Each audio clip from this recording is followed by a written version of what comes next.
بال خروس، عقب؟ همای سعادت. بال هواپیما. داداش بال هواپیما چیه؟ میگم یعنی این بال بدم کی بخوره؟ باله؟ آها بده من بخورم.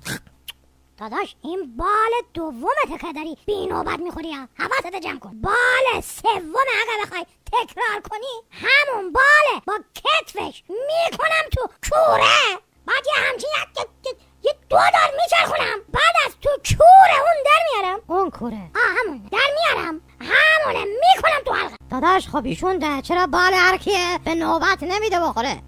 خب اشکال نداره داداش کوتاه بیایید. اشکال نداره چیه؟ زر میزنید؟ آقا من عرض کردم AHK نداره. از این دکمه های کال شرکت AHK پیجر میگم که میذارن رو میز. مگه نشیده میگن خدمت کال، یعنی دکمه کاله بزنیم شما نوبتی برسین خدمتمون. همون دیگه اونا رو ما هم سفارش دادیم. منتها تا از AHK پیجر برسه من یه رو بیه بال میارم خدمتتون. همینجوری بی نوبت بال همدیگه رو بخورین.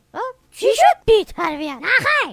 نه ما همچین کاری نمیکنیم. بله راست میگه. اول محصول AHK پیجر برسه که ما بتونیم دکمه های کال بزنیم که بشه به نوبت بال همدیگه رو بخوریم.